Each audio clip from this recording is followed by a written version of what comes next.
on the iHeartRadio app.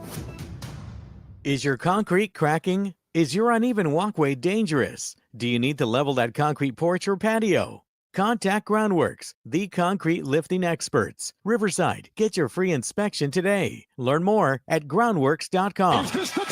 This is the KBLA Sports Minute with Ray Richardson. The NBA Finals resumes tonight with Game 4 in Indianapolis. The Indiana Pacers are up 2-1 over the Oklahoma City Thunder.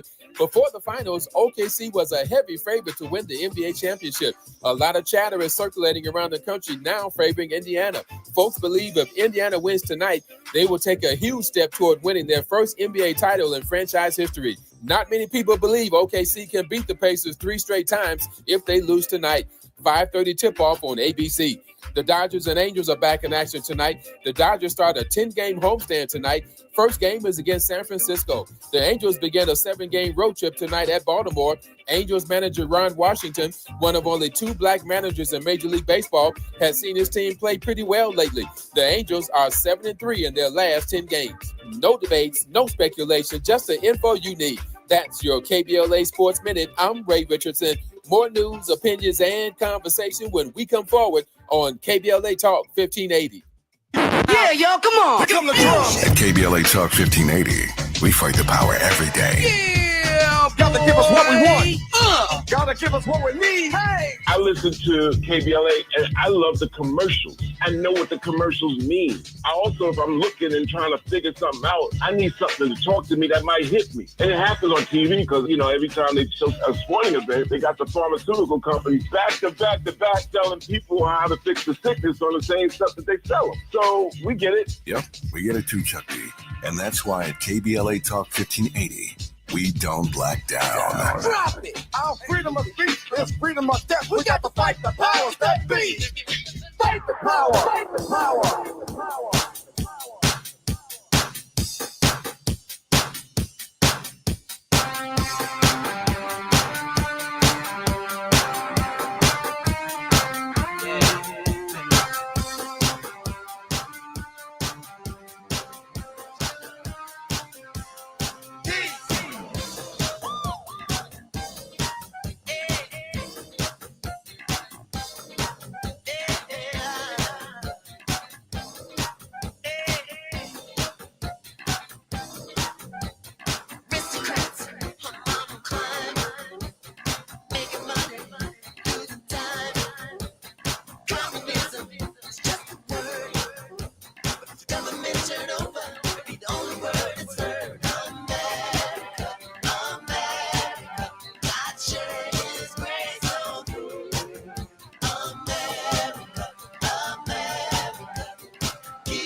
I'm Jesse Jackson Jr. Welcome forward to the Jesse Jackson Jr. Show. Our very special guest is the mayor of the city of Chicago. The Honorable Brandon Johnson proudly serves as the 57th mayor of Chicago, a dedicated American educator and public servant. Mayor Johnson was sworn into office in May of 2023, marking a continuation of his commitment to public service and community empowerment. Mayor Johnson has consistently championed causes that promote equity and justice. His journey into politics was deeply influenced by his upbringing in a working-class community as one of 10 children. The loss of his mother to heart disease due to lack of access to quality health care in the face of family financial challenges ignited his commitment to address systemic issues affecting marginalized communities. The Honorable Mayor Johnson devoted nearly 2 decades to public service, working as an educator in the Chicago public school system. His experiences at Jenner Academy Elementary School and in Cabrini Green neighborhoods solidified his dedication to social and economic justice, witnessing the disparities faced by bright and promising students amid poverty, unemployment, and violence.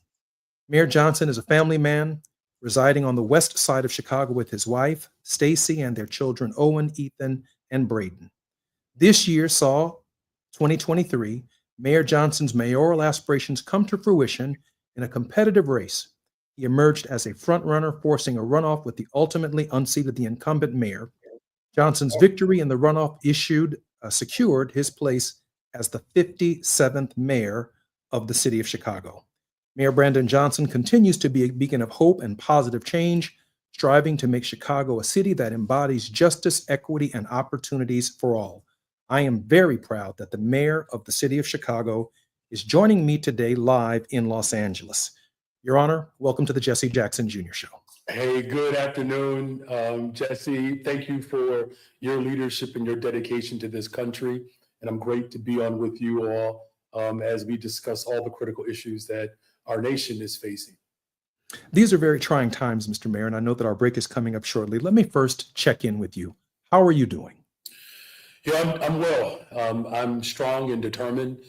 As you know, our country has faced many challenges over the course of centuries now, and the unwavering commitment that our people have had in this country that has caused this democracy to continue to evolve and point closer towards justice. I still stand on those shoulders of those who have come before me. So though there are very discouraging moments in this time, our faith is still strong. I know firsthand that the burden of the responsibilities that you accept also end up at home. How's your family holding up under your leadership and under? Yeah, thank you for that question. They are just, first of all, they are the center of my joy, as the great songwriter once recorded. And you know, my wife of 26 years has been just rock solid, and my children. Owen is headed into his senior year. You know what that's like as they are starting to become closer to being adults and wanting to know how to drive. And so he is doing an incredible job being a big brother to Ethan and Braden, 11 and 13. Braden will be 11 in July, but they have their lives too, Jesse. You know, they don't sit around and wait for dad to entertain them. As you know, we're still not the most popular people in our home. In fact, for a long time, I answered to Mommy Said.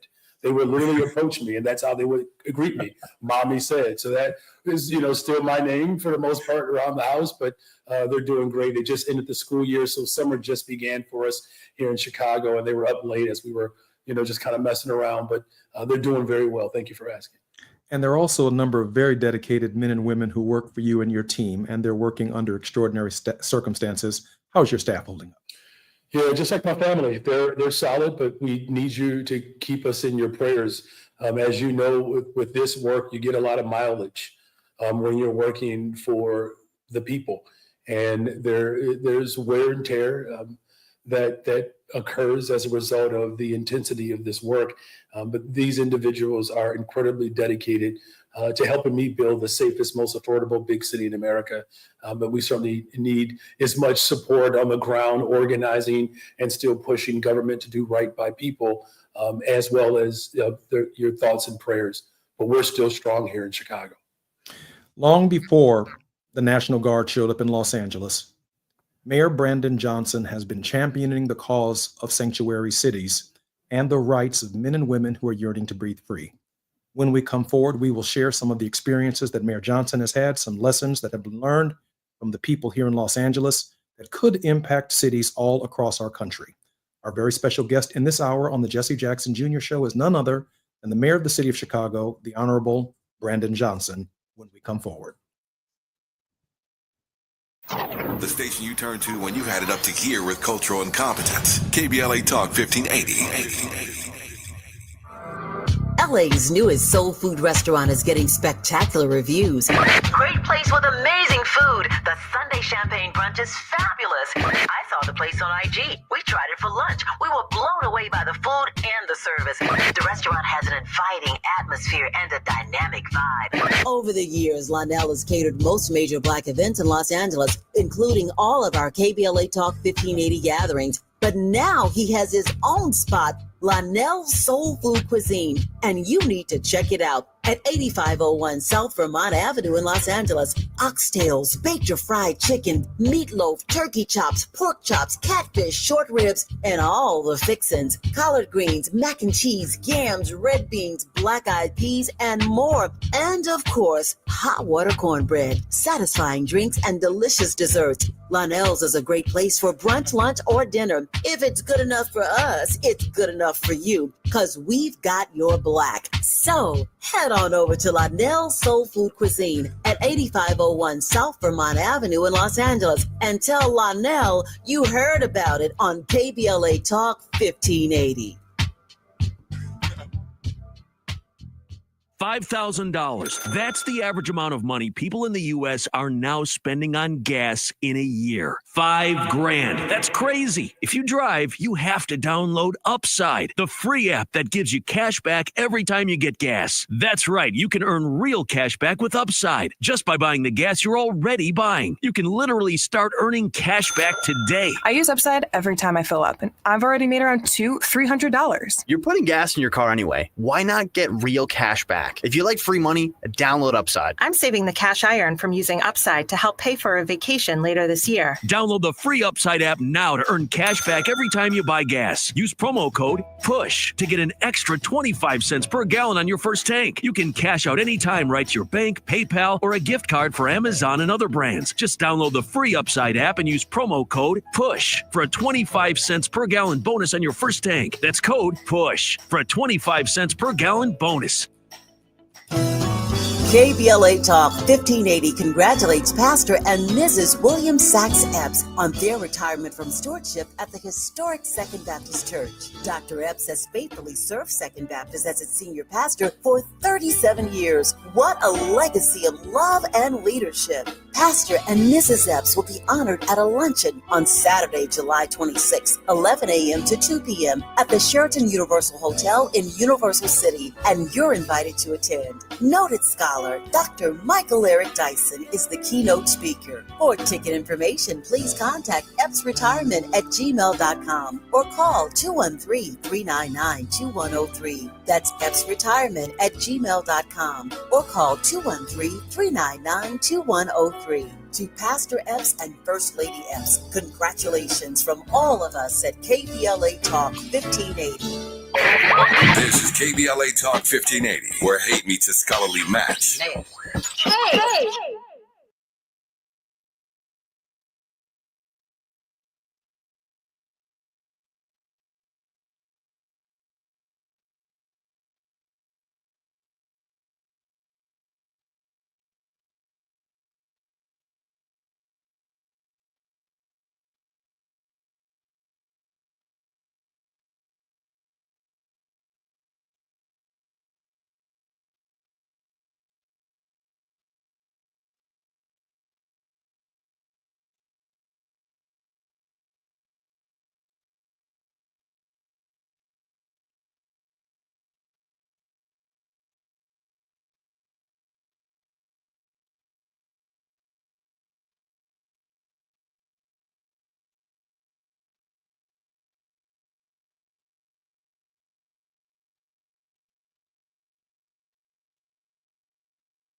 I'm Jesse Jackson Jr. Welcome forward to the Jesse Jackson Jr. Show. Mayor Johnson, so honored to have you as our very special guest.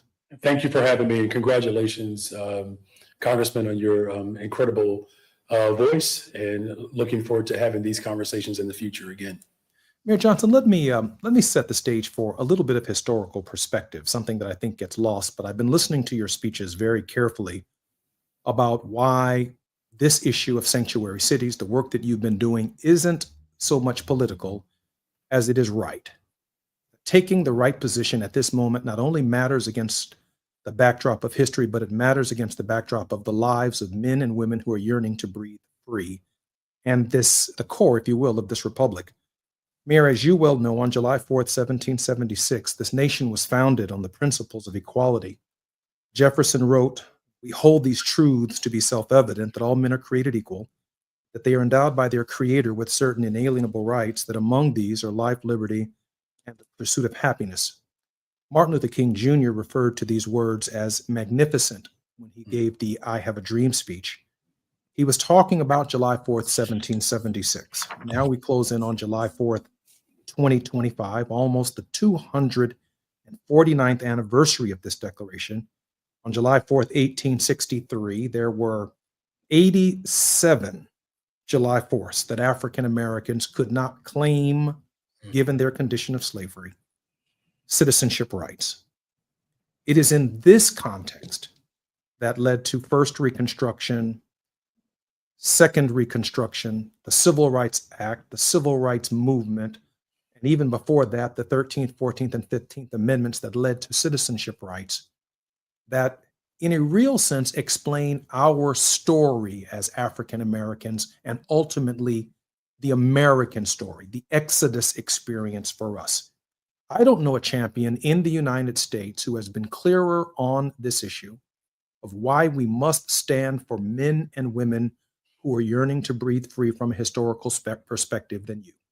Your Honor, share with us why your commitment is so strong and why our community must be engaged in fighting for human rights.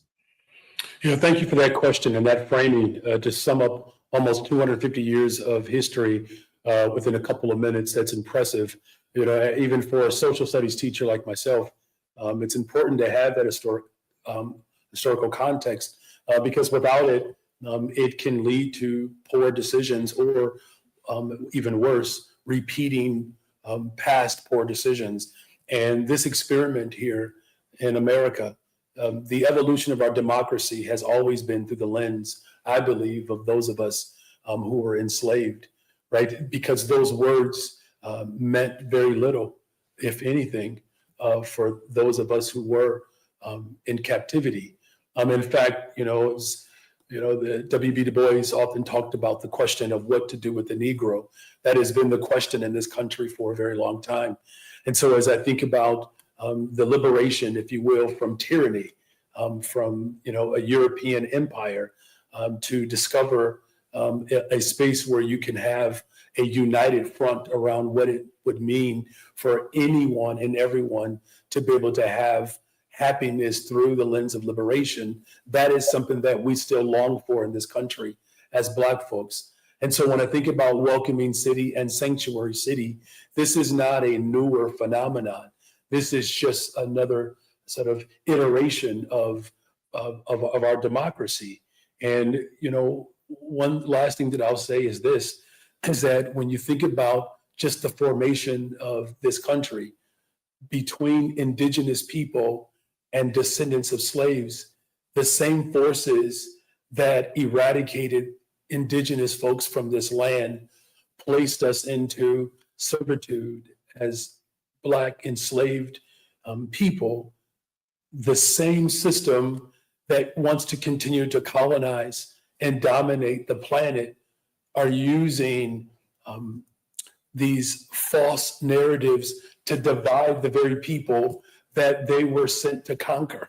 Right? And so now here we are, almost 250 years later, where there's more political power, at least the seats of power for our people, descendants of slaves, and those who are still working to relitigate or call for a rematch of the Civil War are using the same tactics to divide Black, brown, Asian, poor white folks across America to believe that somehow we are each other's enemy, where in fact it's always been about the absolute dominance and control of a handful of people. And if we're going to see this document really reach the lives of people who go beyond maybe what the framers had in mind, it's going to be critically important that our communities remain united and pushing for our democracy to continue to evolve. And that means protecting the most vulnerable, whether you are a descendant of slaves or whether you are an immigrant from around the world. The city of Chicago, I believe, embodies that so eloquently, because we're talking about a city that was established by a Black Haitian immigrant who fell in love with a Potawatomi woman and set up a trade post at the bank of the river, believing one day that the city of Chicago would be the global capital of the world. And that's what we're imbibing right now in the city of Chicago, but that's what we're working to protect and expand. But that is what we're also being attacked by, is through those lens of division and not the things that actually unite us. Your Honor, I often remind our listeners that there have been a number of occasions, but the most important ones, at least for the purposes of this conversation, where federal troops, in the case of the colonists, the British had troops here in the colonies, and therefore a Revolutionary War took place. But before the Constitution, that's essentially the most significant event in that history. But from the Declaration of Independence in 1776 to the Constitution in 1787, it wouldn't be until first Reconstruction, over the question of freeing slaves and the freedmen in the South, that Northern troops, United States colored troops, and men and women who fought for the Union would be in the South, occupying the South until such time as the Tilden-Hayes Compromise, and they were withdrawn. Federal government was withdrawn. There have been other occasions when John Lewis was walking across the Edmund Pettus Bridge, and when Ruby Bridges with the U.S. Marshals needed federal assistance to get into schools, and the Little Rock Nine. There have been other occasions, but no group of people have experienced the federal government coming in to their communities quite like African Americans. And so we have a foundation for our arguments that when we say, with an African American mayor in New York, an African American mayor yourself in Chicago, an African American mayor in Los Angeles, an African American mayor in Atlanta, cities that historically did not have African American mayors, that we are particularly sensitive as we fight for people's human rights, that the federal government now finds itself on the other side of our struggle as we fight for men and women who cannot fight for themselves. Your thoughts on that, Mr. Mayor? Yeah, well, look, you framed it very well again. We're living in this, backwards world right now where historically, particularly for our people, where the federal government had to come in order to institute justice, where we're seeing the opposite of that, where the federal government is being used to violate, people's constitutional rights. And you're absolutely right when it comes to the overall struggle for our humanity, in which we can never surrender. That's really what this federal apparatus is calling for.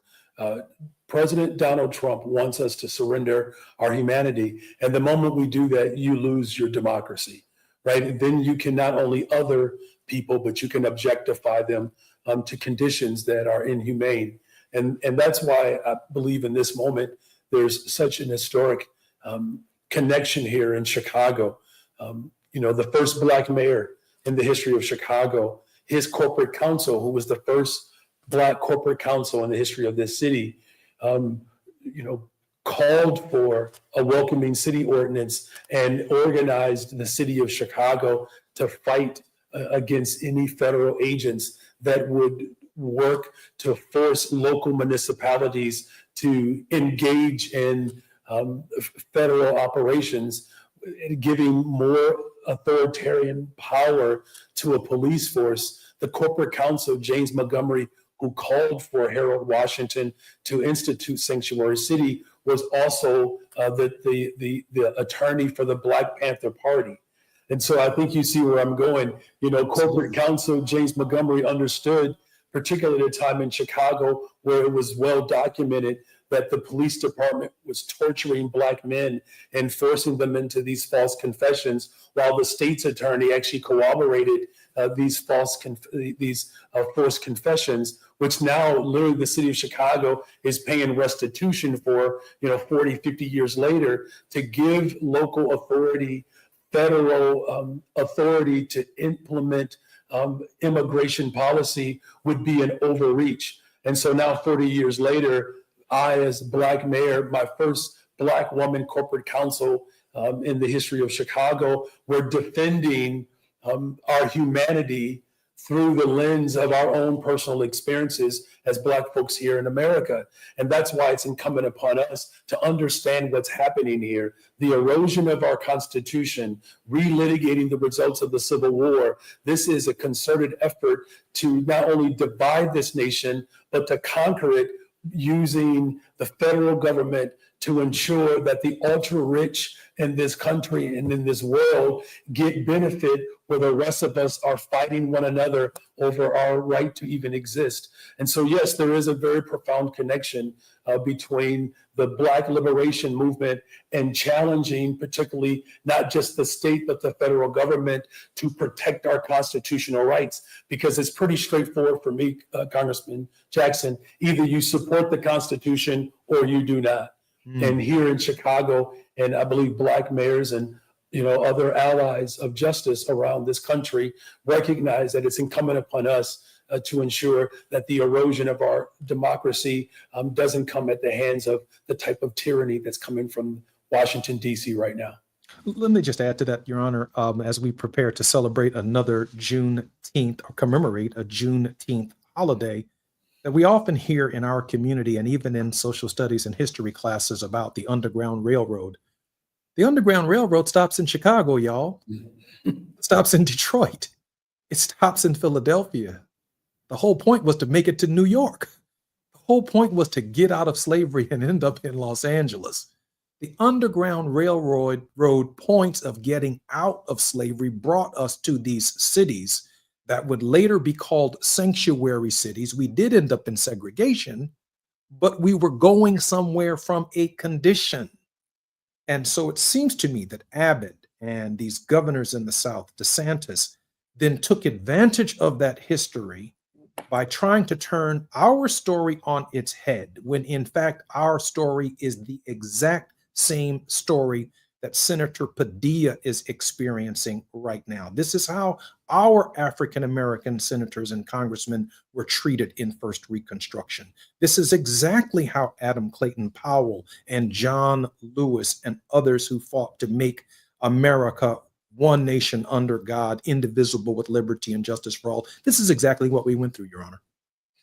You're absolutely right. And, going back to the Reconstruction era, there were 5 very simple demands that descendants of slaves were fighting for: housing, education, jobs, healthcare, and transportation. I've added a friendly amendment, environmental justice, to that list. But if you think about the demands that working people across America have, housing, right? We need affordability, education. In other words, making sure that our public accommodations are fully supported. Again, housing, education, transportation, right? But as transportation moves, it dictates how communities grow. We think about healthcare, right? As well as ensuring, that we have good paying jobs. And so when you look at all the areas in which the president of the United States of America is attacking, DOGE was an attack on the very Reconstruction demands that descendants of slaves had. You go after federal employees, you go after HUD, right? You go after education, you go after transportation, you start cutting people's jobs and access to healthcare and food, right? I mean, we're talking about very basic fundamental rights that we have longed for. And so those are things that all of America can enjoy. And so that's why this fight is so critical in this moment. I think about Brandon Scott, right? Think about Mayor Bibbs, right? We think about Cavalier Johnson in Milwaukee, the number of Black mayors across this country that are living out the hopes and aspirations of our ancestors, bringing all different groups together. It's an incredible moment for us to actually fulfill the promises and the hopes of our ancestors, but we also have to be prepared to defend what we've already won. I'm Jesse Jackson Jr. You're listening to the Honorable Brandon Johnson, the mayor of the city of Chicago. When we come forward, we're going to talk about some of the lessons of Los Angeles, because the National Guard, Kristi Noem, Donald Trump, they're all coming our way. I'm Jesse Jackson Jr. When we come forward, an in-depth conversation with the mayor of Chicago. Say the quiet part out loud. KBLA Talk 1580. I'm Amber Payton with BIN News Now. NYPD is preparing for large No Kings Day protests Saturday with thousands of officers on standby. Black New York City Mayor Eric Adams is warning that crime and disorder will not be tolerated. We will not allow violence and lawlessness. Security is also being increased at Jewish and Israeli sites amid global tensions following Israel's strike on Iran. The 2026 Grammys are making changes, including a new category for Best Traditional Country Album. Best Country Album will now be called Best Contemporary Country Album. Beyonce won in that category this year. And authorities are searching for 4 detainees after a riot at Newark, New Jersey's ICE facility. Immigrant rights groups say it stemmed from poor treatment, including lack of food and visitation. Black Mayor Ras Baraka called out the lack of oversight, and a recently released detainee spoke out about the conditions. Get BIN News Now on demand 24/7 on the iHeartRadio app. Is your concrete cracking? Is your uneven walkway dangerous? Do you need to level that concrete porch or patio? Contact Groundworks, the concrete lifting experts. Riverside, get your free inspection today. Learn more at groundworks.com. This is the KBLA Sports Minute with Ray Richardson. The NBA Finals resumes tonight with Game 4 in Indianapolis. The Indiana Pacers are up 2-1 over the Oklahoma City Thunder. Before the finals, OKC was a heavy favorite to win the NBA championship. A lot of chatter is circulating around the country now favoring Indiana. Folks believe if Indiana wins tonight, they will take a huge step toward winning their first NBA title in franchise history. Not many people believe OKC can beat the Pacers 3 straight times if they lose tonight. 5:30 tip-off on ABC. The Dodgers and Angels are back in action tonight. The Dodgers start a 10-game homestand tonight. First game is against San Francisco. The Angels begin a 7-game road trip tonight at Baltimore. Angels manager Ron Washington, one of only 2 black managers in Major League Baseball, has seen his team play pretty well lately. The Angels are 7-3 in their last 10 games. No debates, no speculation, just the info you need. That's your KBLA Sports Minute. I'm Ray Richardson. More news, opinions, and conversation when we come forward on KBLA Talk 1580.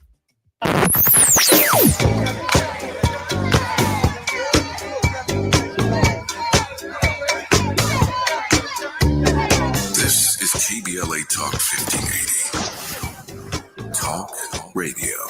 That's music to your ears. We're unapologetically progressive. KBLA Talk 1580. Attorney advertising. Prior results do not guarantee future outcomes. Founded in Los Angeles in 1986, litigation powerhouse Quinn Emanuel has deep roots in the Los Angeles community. Since 2007, we have litigated some of the largest fires on the West Coast. We are proud to be the only AmLaw 100 firm in the country to represent wildfire victims, giving affected individuals, families, and businesses the same focus and individualized attention we devote to our Fortune 500 clients. BTI Consulting has repeatedly recognized Quinn Emanuel as among the 4 law firms in-house counsel least likely to oppose in any litigation, and we are often deemed the most feared. And after securing over $80 billion for our clients in various matters firm-wide, we understand why. If you have been affected by the recent wildfires in Altadena and the Palisades and would like to discuss your situation further, please contact wildfire support at QuinnEmanuel.com or call us at 213-443-3050. Quinn Emanuel is proud to sponsor Conversation Live Altadena Rising with James Farr on KBLA Talk 1580. Attorney advertising. Prior results do not guarantee future outcomes. 1 2 1 2 1 2 1 2. You ready? Somebody make some noise in this joint. KBLA Talk 1580 celebrates its 4th anniversary this year on Juneteenth. Here we go again. Hard to believe 4 years has gone by so fast. Oh my God. But here we are, still standing, still loving and serving our people as best we can. Yeah, that's what I'm talking about. To celebrate our 4th anniversary, we have 4 big events, and you're invited to all of them. She got a lot to say. Let's do this. Let's get it on! On Wednesday, June 18th, we go live on C-SPAN for the 2nd consecutive year with our Climate Justice Plus Black Health Symposium. Tavis Smiley will moderate an all-star panel of thinkers and influencers as we continue our vitally important climate justice work. Hey, Tavis Smiley, talk about. On Thursday, June 19th, you're invited to join us as we celebrate Juneteenth and our 4th anniversary. There will be plenty of food, fun, great music, good vibes, and all of your favorite KBLA Talk 1580 hosts will be there. Yeah, man. Skip the beat. On Saturday, June 21st, there are two big events you're invited to attend. I can't wait to hear it. This year, KBLA Talk 1580 continues its annual partnership with the Empowerment Congress for a community celebration and dialogue to educate, engage, and empower. This year's theme is resilience in the face of chaos. Can't wait to see what's up next. Y'all ain't ready for this. And new this year is our State of Black Women in Los Angeles Symposium, moderated by Dominique DePrima, with a luncheon to follow. Dominique will be leading a dialogue with some of the most impactful Black women leaders in Los Angeles, and you're invited to join. This is it. All of these events are free, but seating is limited, so you must register in advance at our KBLA1580.com website, where you can find all the details you need about each event. Check it out. It's our 4th anniversary, and we would love to celebrate it with you. I love you guys so much. There's nothing you can do about it. We're KBLA Talk 1580. The only black talk radio station west of the Mississippi. Thank you for having our black. Happy anniversary, KBLA. Love you. Love you. At KBLA Talk 1580, we do more than just talk. You got a big mouth. Hello, Joe. You're up. Welcome. We're unapologetically progressive, and we don't black down.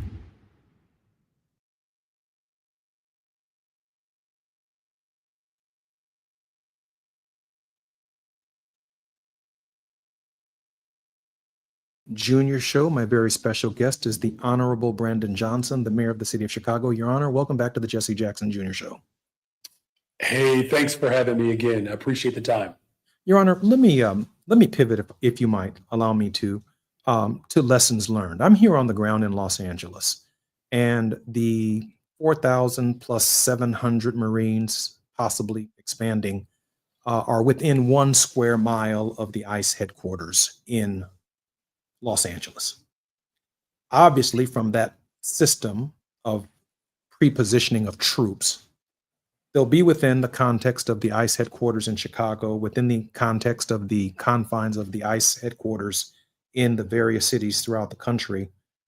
But clearly, this number of troops means that they are planning on expanding the perimeter of that to larger areas within a city. One of the lessons from being here on the ground is this: when they come, and if Donald Trump invokes the Insurrection Act, and I feel like he's itching to do it, he will expand beyond the federal buildings to other areas in the city where there is reaction to what is taking place. And you could end up with federal troops in Roseland, federal troops in South Shore, federal troops on the south side of Chicago.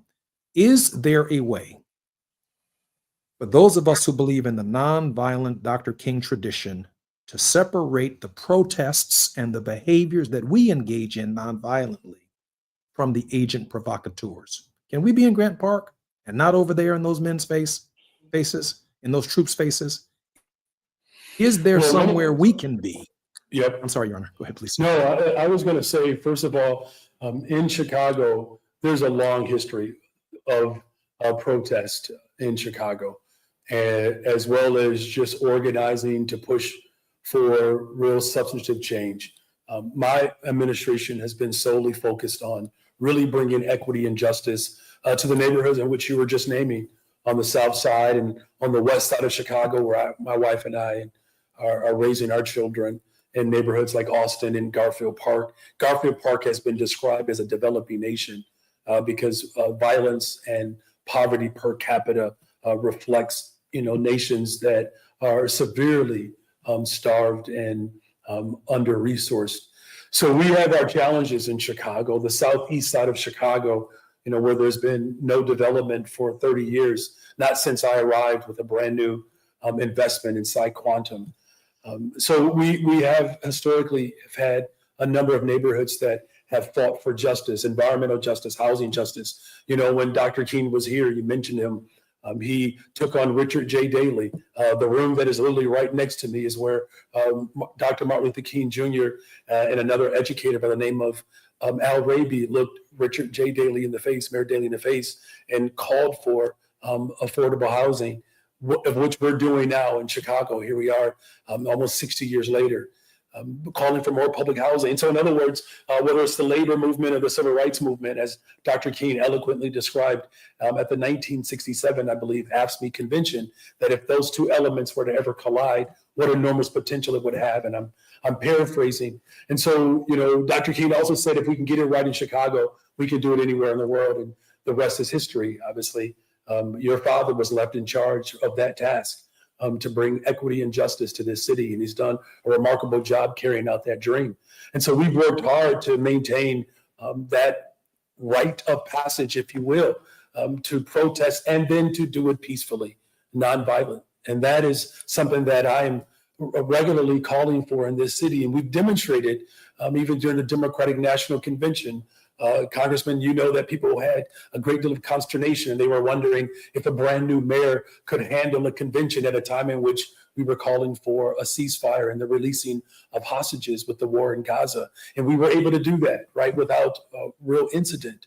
And so we have regularly called for the protection of the First Amendment right because of what it means for our nation, and more profoundly, the role that Chicago has had and peaceful nonviolent demonstrations. Right. And our police department has worked hard to ensure that folks' First Amendment rights are protected while also ensuring that people do it peacefully. And so we've been able to have areas, whether it's Grand Park or Daley Plaza or anywhere else along Michigan Avenue, where we've been able to effectively have multiple demonstrations and protests without the provocateurs. Now, the last thing that I'll say is I am fully aware that there are individuals that want to erode or derail our message.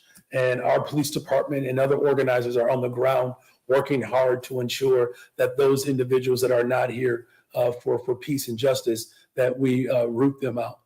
Let me just say, Your Honor, that, and I'll say it very publicly, I don't know anyone who has done it better than the mayor of the city of Chicago. The mayor's selection of the superintendent of police, they've done an extraordinary job. I also know that the elected officials who have rallied behind your efforts also have done an extraordinary job. So no critique or criticism from me whatsoever. In fact, y'all got my vote. The issue here in Los Angeles isn't the people who support the mayor, who agree that Donald Trump has overstepped his bounds. The issue is the graffitiites, the Molotov cocktails, the people who Donald Trump is seizing upon to justify even more troops with more lethality. And to me, it seems like the 1807 Insurrection Act isn't something we've quite wrapped our minds around, because Donald Trump, who has flirted with the idea of pardoning Derek Chauvin, who had his knee on the neck of George Floyd, and Pam Bondi have said they consider all of these actions pursuant to the Insurrection Act to be federal, which means the president has the power to pardon law enforcement officers who use lethality in these riots. It means that the president of the United States and Pam Bondi have the power to charge looters federally and not pardon them when they run through our stores or tear up our streets. And so the game changer here, for me at least, Your Honor, is the 1807 Act, if in fact he invokes it. And I would only plead with you as someone here on the ground for this week to please recognize that should Donald Trump use the 1807 Act, we will be ceding a considerable amount of local power and control, not due to our own willingness, but by virtue of the agent provocateurs who could bring great harm to the people of our communities. Well, it's not lost on me, Congressman, of the real threat that we have here from provocateurs, and then the chief provocateur, which is President Trump. I mean, really, he sending, what he sent to my sister city, Mayor Karen Bass, who's just done an exceptional job, really navigating the terrains. It was an act of escalation, militarizing the force. We do know that at least a judge temporarily has indicated that he acted outside of the Constitution. Of course, he'll appeal that to his control, the Supreme Court. But here's what I can say, is that at the height of the war in Gaza, the same concerns were brought before me. And this is why it's important that those who are organizing these protests, who want the message to be pure and kept with fidelity, that they also have a responsibility to work with my administration as well as with my superintendent, that when you see these individuals who are agitating intentionally to drown out and to detract our message, that we all have a responsibility. We know during the civil rights era and even before that, there were provocateurs. This is not, anything new. It's something that we have to be very vigilant around, because we do know that there is an administration that has been inimical to our interests, and that type of hostility we cannot provoke to give him that much more of a reason to erode our Constitution. So we're on it. We're paying obviously close attention to it, and we are going to continuously call for, as I've done, a peaceful protest in this moment that are nonviolent, because we know the effectiveness of those type of protests, because you and I would not be in the positions that we're in if those protests were not effective. So it's proof positive when we do it right, when we do it together, we can bring equity and justice to people across this land. I'm Jesse Jackson Jr. You're listening to the Jesse Jackson Jr. Show. When we come forward, the mayor of Chicago will offer the people of Los Angeles a word of hope, the people of Chicago a word of hope, and our nation a word of hope. Mayor Brandon Johnson is our very special guest when we come forward.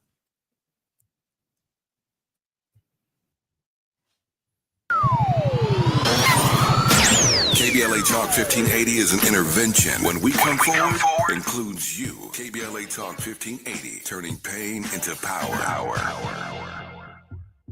Hi, I'm LA City Councilman Curran Price, inviting you to join us on Saturday, June the 14th from 11 a.m. to 2 p.m. as we cut the ribbon on the brand new Enel Woods Park at 8703 South McKinley Avenue. Thanks to a generous donation from Heal the Bay, the park features smart irrigation, stormwater capture systems, and space for local wildlife to thrive. And we've built a walking trail, picnic areas, native landscaping, and quiet spaces for families to gather, relax, and connect. This is part of a much larger effort to expand green spaces across South LA with 3 new parks in the works, a first-of-its-kind community center coming soon, and plans to connect it all through the South LA Greenway.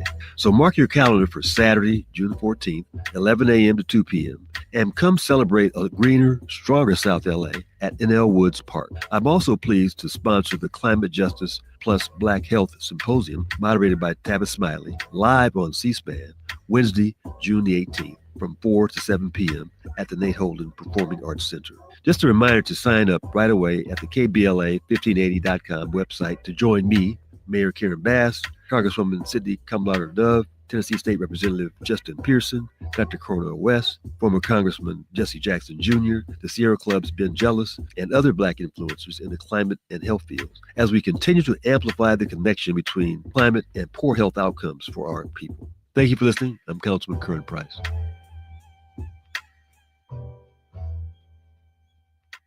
Nearly 7 million Americans aged 65 and older are living with Alzheimer's disease, also known as AD, a type of dementia that affects memory, thinking, and behavior, making everyday tasks challenging. But did you know that Black adults aged 65 and older are twice as likely as white adults to develop AD? There are things you can do to help reduce your risk for developing AD. Managing conditions like diabetes and high blood pressure is crucial. Staying physically active, maintaining social connections, eating a healthy diet, and keeping your mind engaged with activities like reading or puzzles can all contribute to brain health. It's also important to recognize some common signs and symptoms of early AD, such as forgetfulness that causes problems with everyday life, asking the same question a few times in a row, and difficulty concentrating on basic tasks. If you see these signs in yourself or a loved one, don't wait. Early diagnosis and intervention are key to managing AD effectively. To learn more about AD and a potential treatment option, visit treatalzearly.com. That's treatalzearly.com. This message is brought to you by AZI. My mom has decided to learn to paint, and she's good. My dad's now into creative cuisine, and I've already put on 6 pounds. Learning new things comes with age. My mom, she started forgetting my name and what we're talking about. Forgetting well-known things doesn't. Memory loss may be a sign of Alzheimer's disease. Early detection gives you and your loved one time to plan for the future. Learn the warning signs of Alzheimer's at 10signs.org. Brought to you by the Alzheimer's Association and the Ad Council. Nationwide is so much more than a great insurance company. They're one of America's largest financial services companies. Like how I'm more than Saquon Barkley, the NFL's reigning leading rusher, I'm also the NFL's leading husher. Shh, hush up back there. Wow, I might have just set the hushing record. Well, almost. For your insurance and financial needs, Nationwide is on your side. Nationwide Investment Services Corporation, member FINRA, Columbus, Ohio. Heard any other talk radio lately that sounds anything like this? We didn't think so. You're listening to Unapologetically Progressive, KBLA Talk 1580.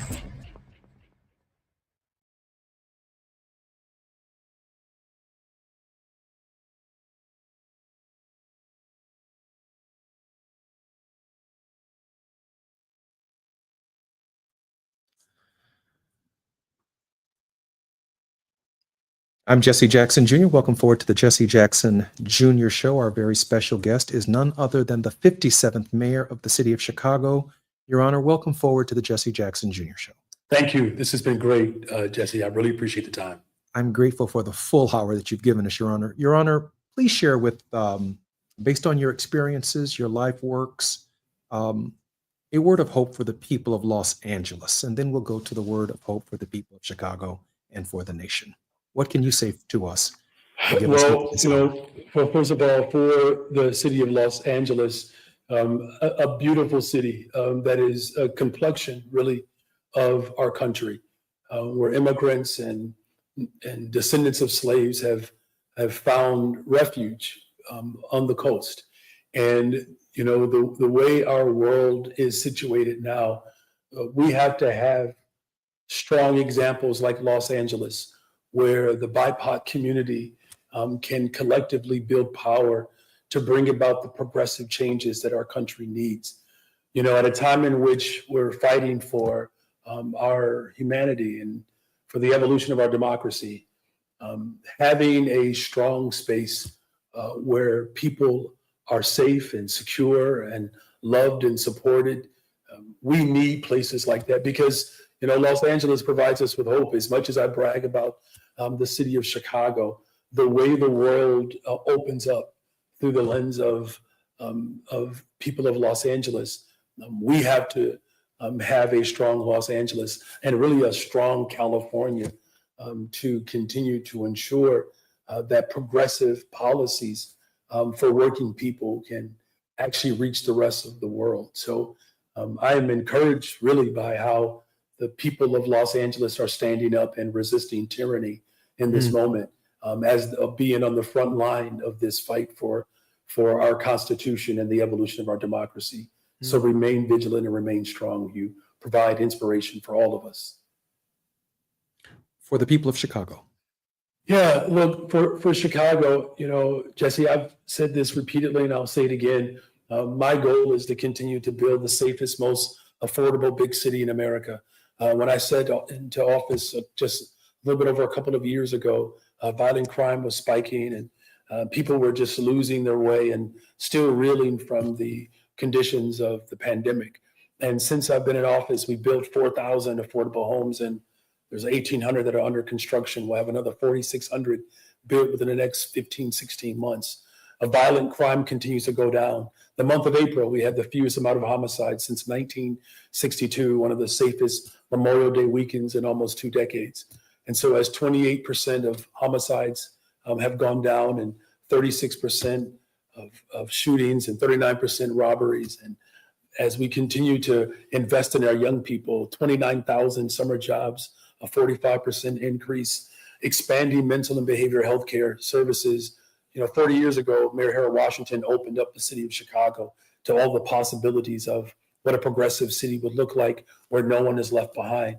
We are carrying on that legacy, building an operation where Black, Brown, White, Asian, young, old, this multicultural, intergenerational movement that we have been fighting for 40 years since, that we're finally able to take on that full second term of Mayor Harold Washington. So we're going to continue to keep hope alive, as Reverend Jesse Jackson Sr. has said, and we'll continue to do that here in, I believe, the greatest city in America, the city of Chicago. Your Honor, and finally, our nation is confronting some very serious challenges at this hour. Our courts seemingly moving slow in the face of tyranny. We've lived through nearly 200 executive orders in 150 days. The campaign of retribution has been one that has dispirited a number of people, and they seemingly have lost hope. Can you share with us a word of hope for our nation at this difficult hour?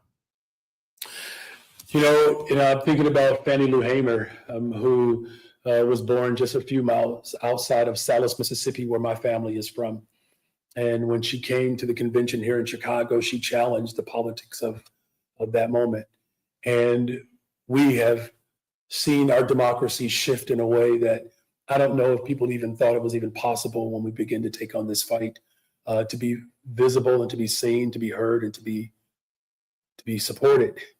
And we stand on some incredible shoulders, whether it's Fannie Lou or Ida B. Wells, Frederick Douglass, Harriet Tubman, many of the critical leaders that made it possible for this moment to even exist.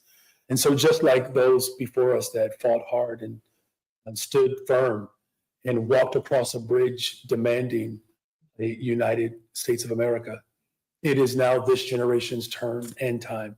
Just right to next door to me is where Dr. King stood on this very floor before it was even known or believed that a Black mayor could exist in the city of Chicago, and spoke power to power. That's exactly what we have to do in this moment. And I'm encouraged by the efforts all over this country, whether it's Seattle and Baltimore, Washington, D.C., Los Angeles, Chicago. You're not alone. There are other people in this country who agree with us.